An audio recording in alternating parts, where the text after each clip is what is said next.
Have you ever wondered why the people who laugh with you, celebrate your highs, suddenly vanish when you're at your lowest? Have you ever felt abandoned right when you needed someone the most, and no one even explained why? And strangely, the more you reach out for comfort, the more silence you receive in return. When life is good, it seems like everyone wants to be around you. You're surrounded by smiles, cheers, and support. But when life takes a turn, maybe you lose your job, battle with depression, or someone you love walks away, everything collapses like glass shattering at your feet. You turn to the people you trusted, friends, family, loved ones, the ones you thought would never leave. But instead of comfort, you get distance.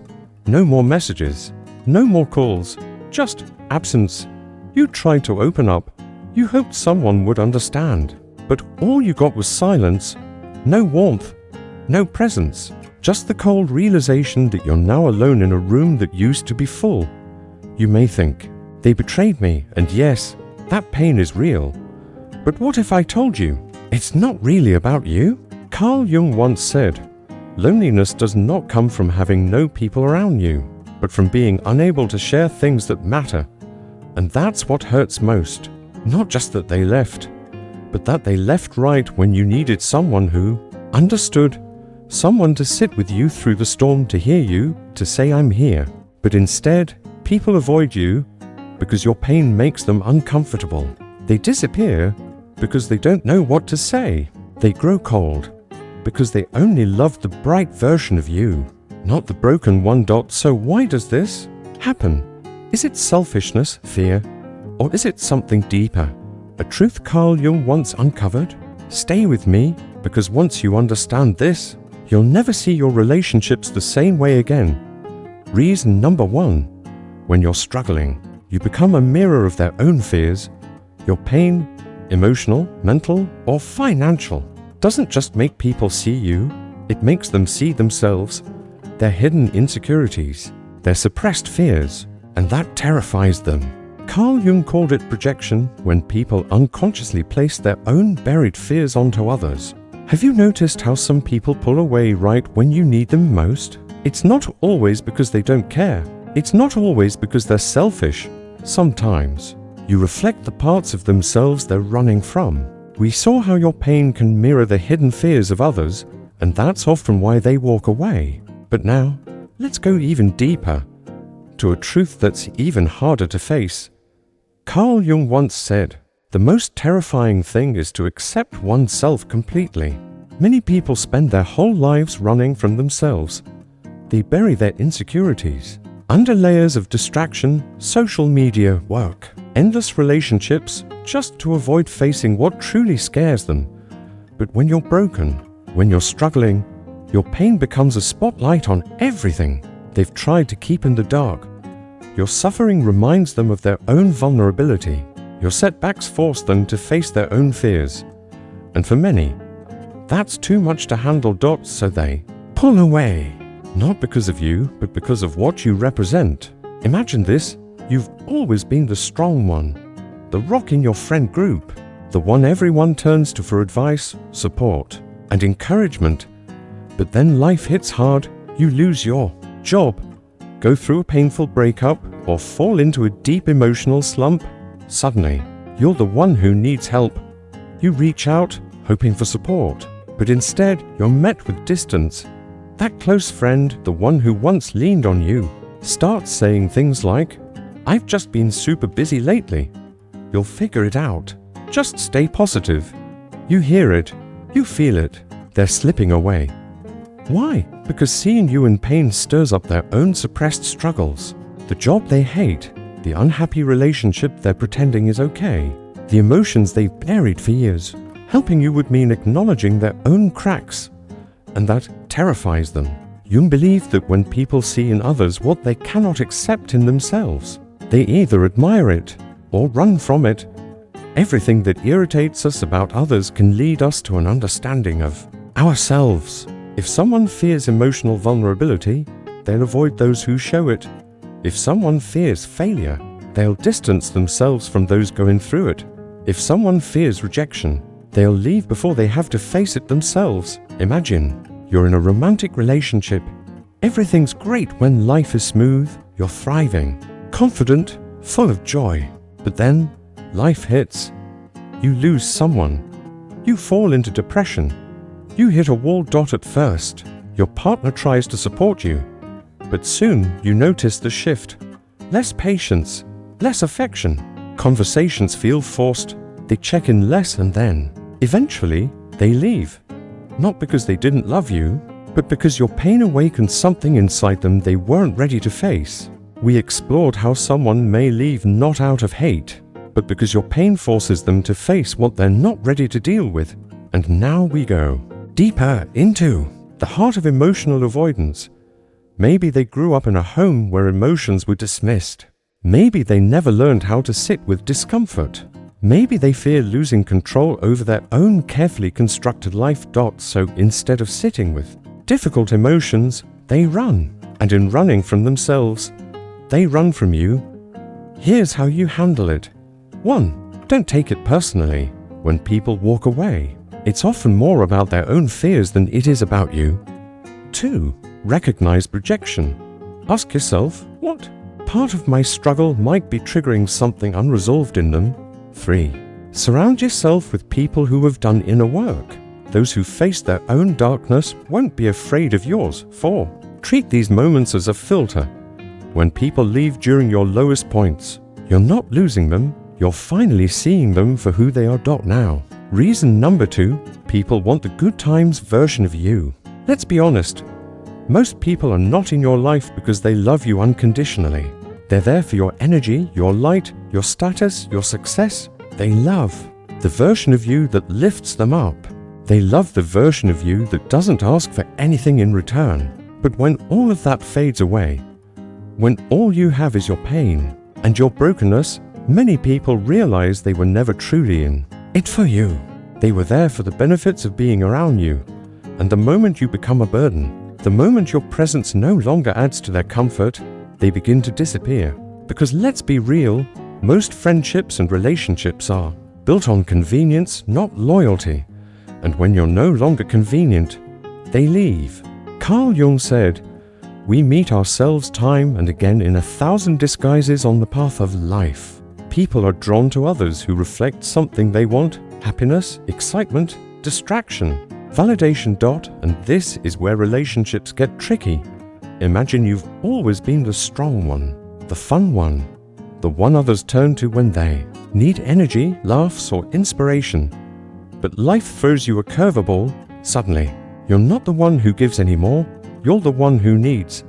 And that's when you see the truth. Some people will stay, but many will fade away, not because they stopped loving you, but because your pain reminded them how fragile life really is and how easily they, too, could fall apart. We saw that when you're no longer useful to people, they often pull away, revealing that many relationships were never truly about you, but about what they received from you. Here's the raw truth. Most relationships, friendships, romantic connections, even family, are built on unspoken agreements. You provide fun, they stay. You offer financial support, they stay loyal. You give validation, they give attention. But what happens when you can no longer offer those things, consciously or not? Many people begin to detach, not because they're evil or want to hurt you, but because, deep down, they were never in it for you. They were there for what you gave them. Imagine a man who's always been the provider suddenly loses his job, or a woman who's always been the emotional support begins struggling with her own mental health, or a once admired person falls into failure. What happens? Those who once praised them begin to distance themselves, because now that person is no longer a source of joy, security, or inspiration. And here's the part that stings the most. People rarely admit it. They won't say, "I don't want to be around you now that you're struggling." They'll just get busy. They'll stop checking in. They'll act like nothing ever meant much in the first place. That's when it hits you. What you thought was love or friendship was just a conditional transaction. Yes, it's heartbreaking, but also liberating. Because once you see the truth, you can let go. It's better to lose false connections than to live in illusion. It's better to walk alone than be surrounded by those who never really cared. Carl Jung believed facing reality, no matter how painful, is what sets us free. Once you see clearly, you stop chasing people who were never meant to stay. You stop trying to prove yourself to those who only wanted the highlight reel. And you begin to build a life with people who can embrace both your highs and your lows. Reason number 3, society fears weakness. In today's world, strength is admired. But weakness? It's avoided. From a young age, we're told to smile, be confident, show success. But what happens when you struggle, when you fail, when life knocks you down so hard you can't pretend anymore? Most people don't know how to handle that version of you. They get uncomfortable.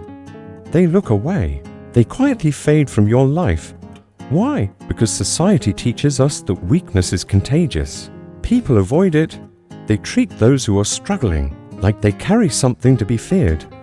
We saw how society often avoids weakness, not because people are cruel, but because your pain forces them to see parts of themselves they're not ready to face. Now let's go deeper into that uncomfortable truth. Think about it. A homeless person sits on the sidewalk and people avoid eye contact. A co-worker is emotionally exhausted and others call them negative energy. A friend keeps opening up about their struggles and slowly people stop replying. It's not always because they don't care. It's because your pain reminds them of their own buried fears. Carl Jung called this the repression of the shadow, the tendency to suppress the darker parts of ourselves. He once said, people will do anything, no matter how absurd, to avoid facing their own soul. Your suffering forces people to confront what they've been trying to ignore within. And for many, that's simply too much. So instead of dealing with it, they do the easy thing. They distance themselves. Imagine you lose your job. The friends who used to check in stop calling. Or you fall into depression and you hear things like, you're being too negative. Just get over it. I don't know how to help you. What they're really saying is, your pain makes me uncomfortable. I don't want to deal with it. Because deep down, they fear the same thing could happen to them. If they acknowledge your pain, they'll have to acknowledge their own. If they stay close, they might get pulled into your darkness. If they admit your life fell apart, they'll have to admit the same could happen to them. So they pull away, not out of cruelty, but out of self-preservation. Carl Jung explained that every person has two sides. 1. The persona, the mask. We show the world, confident, successful, polished. 2. The shadow, the hidden, darker side, fear, pain, failure, the parts we suppress. Society rewards the persona. But the moment you reveal the shadow, the moment you show your struggles, people recoil. They don't want to see their own shadows, so they avoid yours. That's why people abandon you in hard times. Not because you're unworthy, not because you've failed, but because you remind them of their own fragile success and how easily everything could fall apart. Take the example of a successful businessman, once admired, wealthy, invited everywhere. Then suddenly, he loses everything, and what happens? People who once praised him now whisper behind his back. Dinner invitations stop. The phone that used to ring non-stop falls silent, because in their eyes, he's no longer the light they followed. We saw how people leave not because of who you are, but because your pain reminds them of their own. Now let's look at what happens when your reality threatens their illusions. That man who once inspired everyone becomes a cautionary tale. The woman who had a perfect marriage, one day it all falls apart. She gets divorced. Her married friends begin to distance themselves. They stop checking in. Why? Because her story shakes their belief that happily ever after is guaranteed. Then there's the friend who used to be the life of the party, fun, energetic, always smiling. But he falls into depression. Suddenly, he stops getting invited. Friends tell him, just cheer up, but they don't truly offer support because his struggle mirrors their own emotional battles. People don't leave because of who you are. They leave because of what you remind them of. Carl Jung believed that true self-awareness begins by facing the darkness within. He said, one does not become enlightened, by imagining figures of light, but by making the darkness conscious. But most people aren't ready for that truth. They cling to illusions. They stay in their comfort zones. And when something or someone challenges that, they walk away. Unfortunately, sometimes that something is you. But here's the good news. Carl Jung explained that society runs on the persona, the mask we wear to fit in.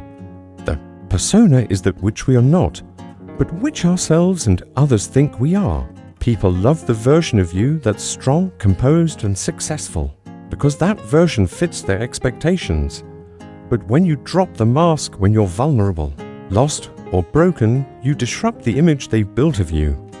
And rather than deal with that discomfort, they back away. Reason number 4, most people lack true empathy. Let's be honest, most people don't actually feel what you're going through. They may say things like, "I'm here for you. Let me know if you need anything." But when you reach out, you're met with silence, excuses, a polite but distant response. Why? Because deep empathy, the kind that walks with you through the darkness, is rare. Carl Jung once said, "Loneliness does not come from having no people around you, but from being unable to communicate the things that seem important to you." And that's exactly what happens when you're struggling.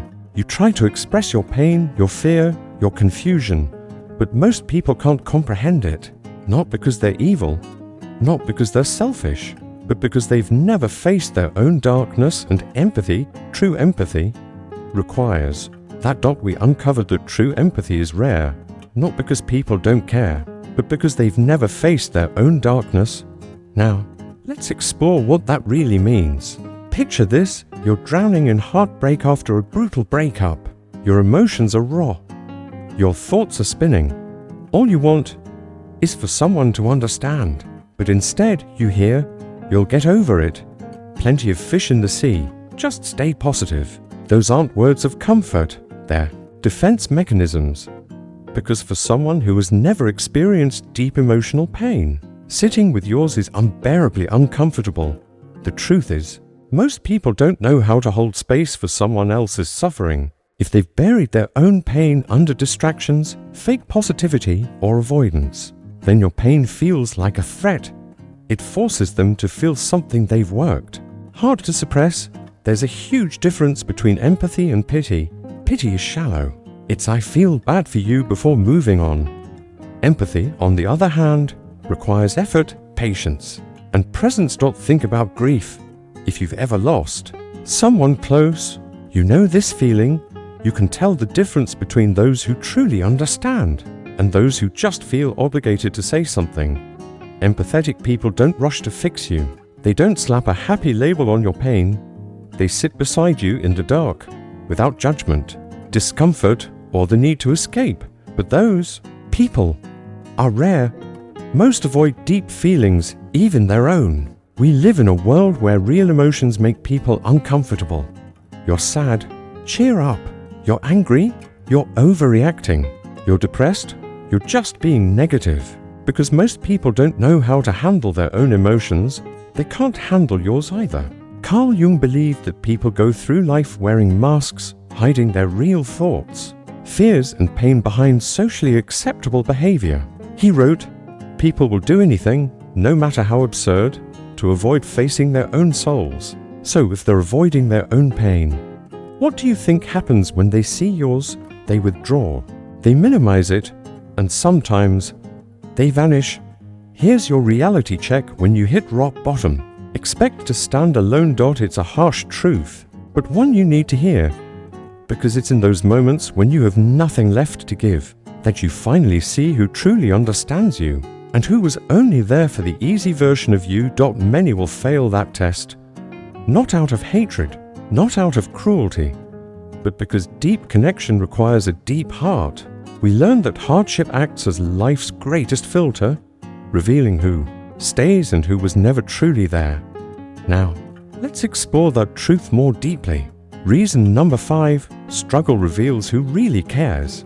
Carl Jung believed that every crisis serves a deeper purpose. It strips away illusions and exposes the truth. He said, "Until you make the unconscious conscious, It will direct your life and you will call it fate. And one of the most painful truths is this: not everyone who smiles at you is in your corner. When life gets tough, you don't lose people. You discover who was never really there. Pain exposes the truth, revealing people's real character. And though abandonment hurts, it's also the greatest filter life could give you. Let's break this down with 3 common scenarios. 1. The fair weather friend. You've always been the reliable one. The one who listens, supports, and shows up. Then life hits you hard. A lost job, a breakup, maybe depression. You reach out to the same people you've supported. And what do? You get, suddenly, they're too busy. Calls go unanswered. Messages become short, dry. The friend who once leaned on you for hours disappears. Why? Because they were never really there for you. They were there for what you gave them: support, joy, validation. Now that you need something back, the balance shifts, and instead of stepping up, they step away. 2. The family member who judges. Instead of helps. Family is supposed to be your safe place, right? But often, that's not the case. You share you're struggling financially, and instead of help, you hear, "You should have been smarter with your money." You open up about anxiety, and they say, "You just need to toughen up." Why? Because your vulnerability confronts their own unresolved fears. It's easier to judge than to empathize, easier to step back than to step in. So in moments of struggle, you don't see unconditional love, you see conditional support, dependent on whether you meet their expectations. 3. The relationship. That couldn't survive the storm at first. Everything was great: love, excitement, joy. But then came real life, financial pressure, emotional growth, internal battles. And one person began to withdraw. Why? Because they didn't sign up for the version of you that's evolving, hurting, or growing. They loved the best version, not the real one. They didn't leave because they hated you. They left because they never truly loved all of you. Because when life is easy, everyone can stick around. But when it gets hard, only the real ones stay. We uncovered how pain strips away illusions and reveals who's truly meant to walk beside you. But now comes the real question. What do you do with that pain? Let's talk about your circle. When you're successful and radiant, everyone wants to be near you. But when life gets tough, that circle shrinks fast. And the ones who stay, those are your real people. The ones who leave, they were never meant to go the distance. As painful as abandonment is, it's also a gift, because it saves you from wasting time on people who were never truly meant for you. It makes space for those who are. By now, you understand why people walk away when you need them the most. Now comes the most important part. What do you do about it? Because here's the truth. Abandonment can either break you or build you, and the difference lies in how you respond. Step 1. Stop taking it personally when someone leaves. Your first instinct is to blame yourself. What did I do wrong? Was I not good enough? Maybe if I were stronger or happier, they would have stayed. Stop right there. Because here's the hard truth. Abandonment says more about them than it does about you. Carl Jung believed that most people operate from unconscious fears, avoiding anything they don't understand or can't control. He wrote, "The greatest burden a child must bear is the unlived life of its parents." In other words, everyone carries emotional baggage, and sometimes your pain triggers the wounds they refuse to face. They don't leave because you're unworthy. They leave because they're unequipped to handle what you're going through. And once you realize that, the pain starts to lose its grip on you. Step 2. Stop chasing the ones who left when someone pulls away. Our natural reaction is to pull them back. We send that extra message. We make excuses for them. We try to rekindle something that's already gone. But stop, because anyone who can walk away during your darkest hour is telling you exactly where they stand in your life. A real friend doesn't disappear when it gets hard. A real partner doesn't walk away when you're in pain. A real support system doesn't vanish when you're at your lowest. So, instead of chasing the ones who left, pay attention to the ones who stayed, because those are the ones who deserve your energy. Step 3. Turn abandonment into power. Most people view abandonment as a wound. But what if you saw it as a weapon? Because here's the truth: when someone leaves you, they unknowingly hand you a powerful gift. We learn that abandonment can either break you or empower you, and once you choose strength, something even greater reveals itself. Freedom. Yes, when people walk away, they may leave behind the greatest gift of all: freedom. Freedom from fake friends, freedom from draining connections, freedom from those who were never truly in your corner. Carl Jung described this as the individuation process, the inner journey of becoming your true self, separated from the expectations and attachments of others. He said, "A man who has not passed through the inferno of his passions has never overcome them." And abandonment, it forces you to walk through that fire, to face yourself, to ask, "Who am I when no one else is standing beside me?"